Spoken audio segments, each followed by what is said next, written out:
And for people like you and me, we've grown up listening to either hardcore international or maybe if it's Hindi, like real retro. I mean, from the old catalogs of Rafi and people like that, right? Didi and Rafi and Tai.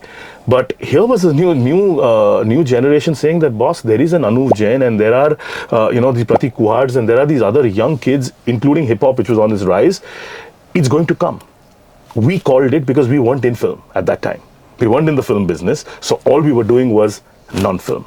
And I have no shame in saying it that if it wasn't for Mohit Suri and my first colleague Vineet, who was like our, the guy who helped me run it, we wouldn't have been able to do what we did with Viral. They believed. I knew the structures. I knew how to put it together. I knew how to make sense out of it. I knew where the money was coming from, and I knew where it was going to go. And I understood the chart positioning and the rest of the stuff. But it still needed someone to editorially figure out the sonic. Mohit Suri. We had our first hit, Rishi, in the first 6 months of us launching Virals. So people realize that if the music is great and the visual storytelling is great, it doesn't matter what the language is. So if you did it in Hindi, well done. If you did it in Tamil, today I can cut back so many years and tell you some of our greatest hits are now coming out of Kerala. There are 3 Malayalam songs on the 200 charts, all hip hop. When in God's name was that going to happen, right? We're not even talking about Suraj, which is Anuman Kandu. That's a whole different Malayali for you, my friend. That is not even funny, right? But think about it. Who ever thought that Malayalam hip hop, kids who I guarantee you not even heard their names, are now in the charts and they're banging it hard, dude. You're back in the OST business after 2 decades, Devraj, and it obviously can't be the run-of-the-mill approach. It's a differentiated approach. What's in the pipeline? So, ever since I joined Universal, from day one, I was always asked this every year. Why are you not in films? Why are you not in film? Why? And my whole point was, and luckily, I have a boss who's been with me for more than half my journey. Really, really incredible guy. He was in Sony for a long time, then he came to us, and he's been with us now for almost 10 years. What's his name? Adam Granite, one of the sharpest, coolest people in the world, right? Very, very focused on, and he's the CEO of AMEA, right? So he runs the whole Africa, Middle East, Asia, China, Korea belt. And he was like, dude, I went to him when he came in and I said, look, I want to really start domestic music in my market, like create my own, right? So what do we have? Biggest international piece as Universal. Well, arguably one of the top 2 catalog pieces, which is between the oldest label and us. We're always fighting, especially 70s, 80s, 90s, we're equally distributed. Yeah. And we had a lot of old indie. We knew the future was coming where we'd have to do independent music, and I wanted to put my hat in the ring first. So every time they said film, I said, no, I want to do this other thing. And I'll tell you why. Because if I have no creds of being able to break music with lesser money, I shouldn't have the guts to ask for 700 times the money and experiment with not only the company's money but my career as well, because how good I am would be you would see it plainly in the next few years if I bungled it up. And our logic was with my leadership, and it continues to be, is that if we can be the number 1 in international, if we can be pretty much the number 1 in Hindi catalog and regional catalog, and we can be the number 1 independent, non-film, whatever you want to call it, in that, then it is only logical that you enter films. We were always, like from the day we launched, we already became number 1, not for any other reason, but other people weren't doing so much. And the ones who did came and went, till a time when we were doing like thousands of independent songs across everything, regional, hip-hop, indie, whatever. Like today I was seeing, if you see my chart positions, I have 3 indie songs on my on the Spotify 200 today from my label called India Records. 3 in the top 200 songs in the country, independent. And then there is Haryanvi, Bhojpuri, all of that, right? So Adam was like, go for it. Did, long story short, very quickly, had these great moments that he talked about. Became number 1, had top, and then all these Anuvs and everyone helped because there was superstar success, there was mid-level success. What we were missing was the emerging success. And that we started seeing in the recent couple of years, yeah. Like extraordinary stories of absolutely unknown people winning. And how? 500 streams, 1,000 streams a day, to 1 million streams a day. I have not ever dreamt about that. Okay? We have seen that now in our lifetime. But my guys are like that. They are like, keep at it till we win. Now, not everything will win, not all of them will win. Sure. But you got to go really hard. When that happened, I then went to outside and said, Dada log, abhi now let us go back to, because see, we have to be full stack, Rishi. With everything else, we were Correct. still 50% of the market, right?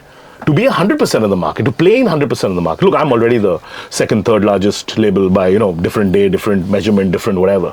But to be full stack, I had to play the Bollywood game, and let me tell you, it is enormously expensive. Two things. Didn't want to do this. You are X label, you are saying X money, and they're all X's, by the way, all in millions of dollars. Huh? They're not like 5 rupees, 10 rupees, right? Like high millions of dollars. I'll say, no, you're X plus 5. Then he will say X plus 5 plus 3. And we'll keep Russian rouletting it till somebody wins. Now, you haven't heard the music. You only know who the composer is. You don't know the story of the film beyond the point. Yeah, correct. So you're basically gambling. हम लोग को ये gamble नहीं करने का यार. So we said, we'll go slate. Anything we do, even non-film, independent, we did long term, right? It's been 9 years now, almost 8 years finished, going 9 years. So film also we have to do long term. So we said we are going to go after full slates. So Maddox was the first deal that we announced, and Dinu is a phenomenal. Dinesh Vijayan is a phenomenal storyteller. He's crazy. I love him because he's absolutely insane. I mean, he does crap. I identify with him because he'll say, "Yaar, ye horror comedy chalega." I'm like, "Kya pagal hai tu?" But chala. Yeah. Let's face it, there is 3 streets, not one. Correct, yeah. So Munja's second one is coming, right? So the ones who are bizarrely creating value, I really enjoy. Yeah. So we did a long-term deal with Dino, which is going to go on for the next few years, and some outstanding shit is coming. Cocktail 2, things like that, like really big, juicy stuff, and there are many, many, many in the pipeline. Then which we will hopefully announce in the next few months, it's been a little stuck, is we're also investing heavily in the production side of it, right? So there is one massive announcement, God willing, hopefully by the end of the year we will announce, where we will formally be part of a studio. And we will use that power to actually make stories, tell stories, create music. Our only, you said the word music and music entertainment. We are actually music-led entertainment. So what is our business, Rishi? We have music in the middle of it, and all of this stuff surrounds it. We have the biggest brands, and you'll appreciate this being head of revenue in this station. We are the largest music brands business in the country by a mile. By a mile. Everyone else you put together, we are multiples of that. I mean, we do everything from Coke Studio to Hyundai Spotlight to half the people in the world, and we are not just making songs for them. We are running their music mandate. We are their music agency. We help them think youth and music every day. We do that. We have the largest talent pool in the planet. We, as you well know, one of our owner, partner, whatever, is Tassem's company, TMV, which is where everything in the world, from Arijit to Sunidhi to Amit Trivedi, all the way down to the younguns, all signed there. We also work with Represent on the other side. So you have the big guys on one side. Through Represent, we've got the Anuvs and the Yash Rajas and the Zaidans and all of the Lost Stories and all of that, right? And then we've got our own roster across 11 labels. Now, when you take that entire roster and you look at it in one linear fashion, and of course, when I mean our own, it means Bacha, it means AP, it means everyone, right? Suraj, everyone. Now, when you look at that roster, it's pretty much 80-85% of India's artists.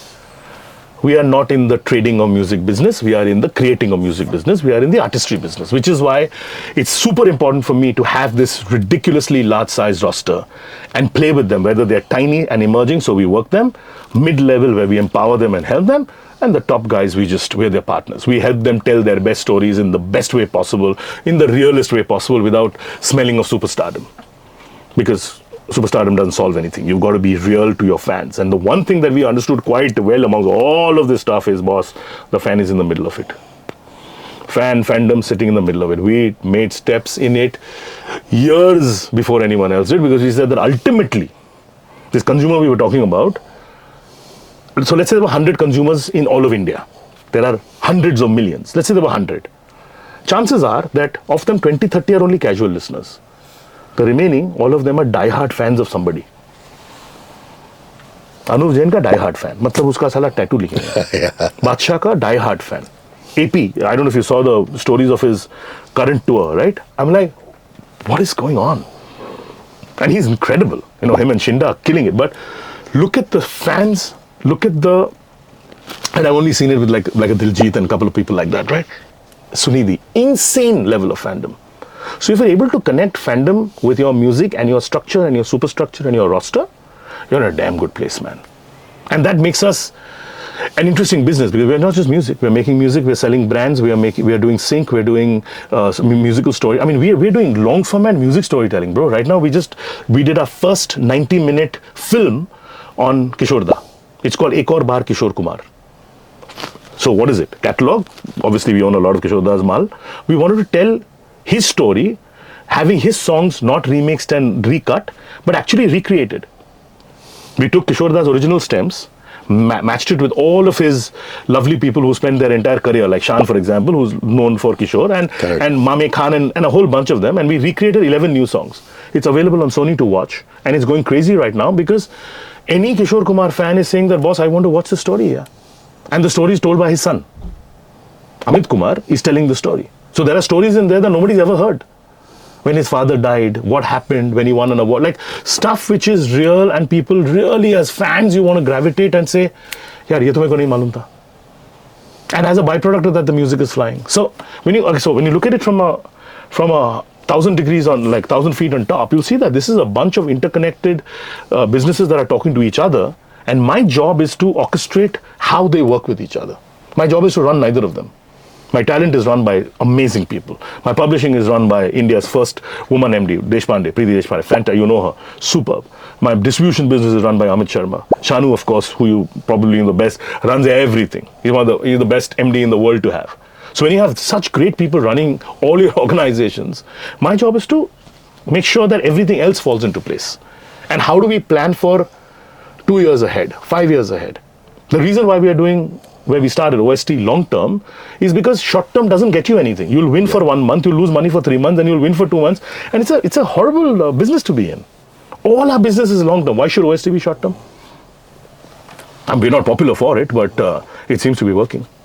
But I'm excited. I'm excited about Madoc. I'm excited about the new one that we're going to announce. And there are, let me tell you, 2-3 big ones in the pipeline. We're Universal globally is now extremely bullish about India, because they truly believe in the power of the country, the diversity, and more than anything else, Rishi, the headroom.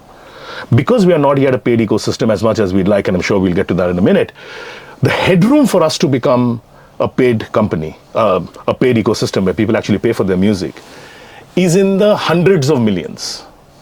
So every platform in the world, from Spotify to YouTube to whoever, from Apple to everyone, is saying, the boss, where is the maximum per capita growth possible in the world? And the easy answer in the first couple of instant responses is India. Because you have such little paid, but your usage are in the hundreds of millions. You just have to traverse that path, and it happens in every market. It will happen in ours also. When that happens, we will not be a languishing number 15 in the world rating. We will be top 5, which is what China did for years. I mean, China used to be like very close to us and little below us at one point in time. They are now 4 times, 5 times our market size. So, the future's bright, man. The future's so bright, Devraj Sanyal has to wear shades. I'm going to come to all the new stuff. I love what you're doing in terms of FanSocial. I love what you're doing with the merch business. So let's start with that, the FanSocial, the merch business, and then we'll come to the jewel in the crown, which is Vedam Records. So the reason why, and we just alluded that a second ago, we believe we have 2 epicenters of our life. The artist, so everything that we're building around the artist ecosystem, and the fan. Literally, these are the 2 ecosystems that everything is being built.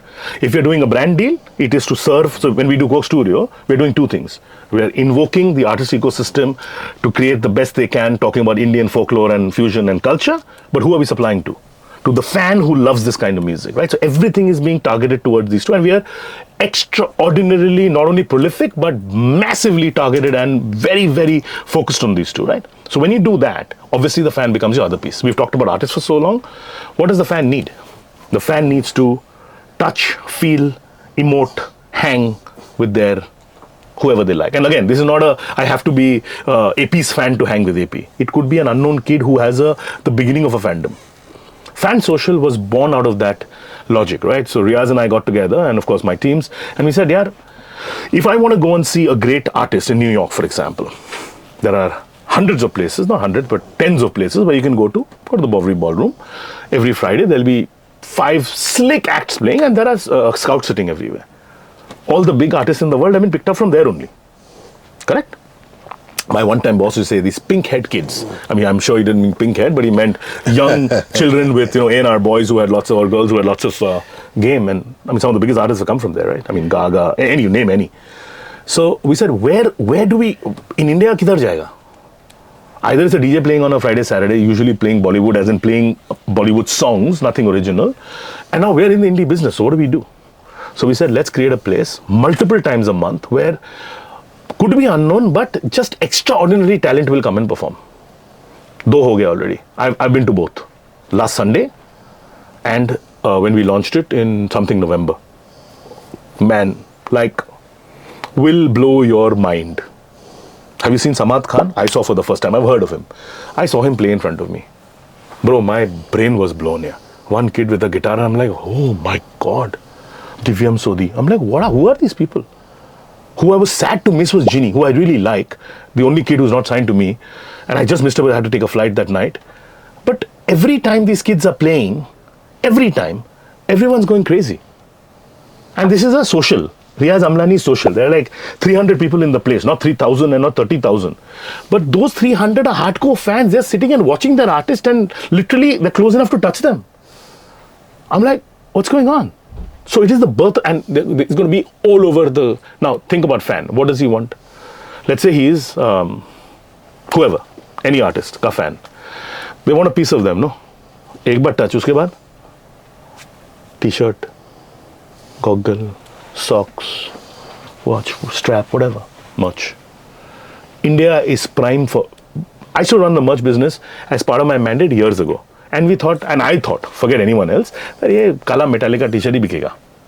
Nothing else can sell in our country. One black Metallica t-shirt, which in my old days I've given you also, because we were the exercised buggers, and nothing else would do. Man, I couldn't be wronger. And I'm so happy I'm wrong. I've never been happier to be proved wrong. My God, these kids will eat up anything. Collier was playing last weekend. Jacob, yeah.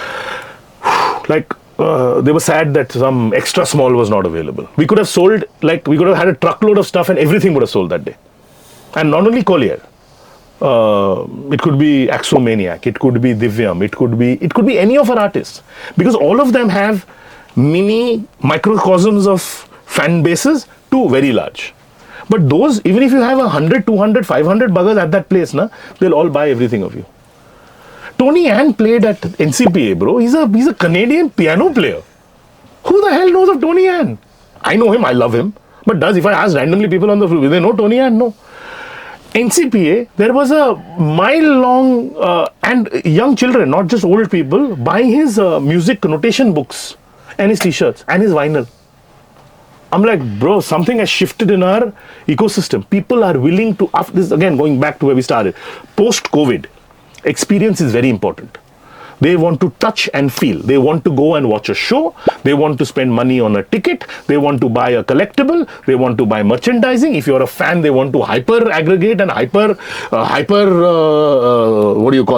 be with them in whichever way possible. They want to share their music. They want to make short format stuff with them. They want to share it with their friends. They want to be vocal, whatever you call them, mouthpieces for them. Anything and everything. So merch because of that, FanSocial because of that, and a bunch of other stuff that we're doing, long format because of that. Because catalog is cool when it's catalog. Come on, we've run it. You have a set of stations that play it. How do you revive it for today's generation? Like my kids. Yours are still smaller. I have a 27-year-old son and a 20-year-old daughter. You think any of them know Rafi and Lata Didi and Asha Tai? No chance. But the minute I have versions and newer ability to serve the old package, which is gold, in a new avatar, they're all willing to listen. Because it's that same kid who's not afraid to say he's Bengali, or afraid to say he's Punjabi, or Haryanvi. They are open. You just have to serve it to them in a place that is non-judgmental, and you may like it or you may hate it. But they're unafraid to not try it once. The amount of young kids that this Ek Aur Baar Kishore Kumar, these 11 songs, the amount of feedback I have personally got Like my DMs are flooded with this saying that, my God, that one song, Sagar Kinare, forget, embarrassingly, Kishore Da is Kishore Da, he's a legend, but they don't know who Kishore Da is, right? They just have heard of him because their parents freaking played it. But he said that Mame part is unbelievable. Is it part of the original song? I'm like, no, it's new. But their old part is new. So they're rediscovering music in a way that I did not even think possible. And they're loving it. You know, all of them are loving it, and then they're sharing. Our share factor in an old catalog, new version, OTT, 90-minute thing is higher than some of our younger stuff. And I'm saying, good bro, it's all perfect. The coup de resistance, the jewel in the crown, Vedam Records. Now, obviously, you've thought about this. It's a lacuna. You're filling it. And many congratulations. I mean, Ricky Cage is a great way to start, the 3-time Grammy winner. And you are already garnering Grammy glory on your overcrowded... Twice this year. No, so I'll tell you what. COVID was 2020 beginning, right? Yeah. In 2018 or 19, I had no idea, like I said before, I had no idea that the world was going to die. But I had a feeling that our kids were going to get completely toasted. I was seeing, not my own children, luckily they're not so much on social media, but all their friends and friends of friends and their kids. The exposure that Meta Plus and all its little avatars and Snap was creating was unreal. And I was seeing it because I hang with kids a lot. I love children, but they are my biggest test in the world, right? I test my music through children, right? From 9-year-old to 15-year-old to 18-year-old to 12-year-old, and I'm talking to them all the time. So all of my kids' friends are my best friends. And I'm cool because I'm younger than their parents, and I know cool music, and they know that this uncle goes and hangs with all these cool artists, so it must be cool. So they're talking to me all the time, and I'm continuously seeing them stressed. They're comparing with other people. They have that, I don't have that. You know, I could see the inside. I said, how long before serious mental health issues come? Now, we always knew it was coming. In 1819, we said, Aiga, but not in a terrible way. What COVID did is, the ones who were already in a bad place, it took them to the worst place possible. So mental health went to absolutely the pits, right? So I raised my hand in 18 and I said to my boss that, yaar, I know it's a long shot and it's very tiny, but maybe we should look at this wellness space a little better. Not just music, but just as a overall space. Because the first papers were being published about how some level of solfeggio frequencies, which is the chakra music, would help you relax, would help you calm, would help you with sleep. And he said, yeah, man, it's not a bad idea, but what do we do? It's too early. Because it's going to cost a lot of money to make, and it's not in anyone's budget, right? But I said, मैं करता हूँ आस्ते आस्ते. And then COVID it went to sleep. But we had made a little bit of inroads into it. We had done a lot of research. 2023, we said, yeah, Ravi, time is here. My good friend Faustin, who's a teacher outside, big music supervisor, I reeled him and I said, bro, you want to do this? He said, wellness music? He understood. He said, because this whole solfeggio frequency music, wellness music, yoga music, all of this stuff sounded correct because a lot of it is born in India. Like if anyone outside in any of the white people say, boss, yeah, yoga is not born in India, they're lying to themselves, right? So we said, let's create some music. And we started. And we said, how is the best way to start it?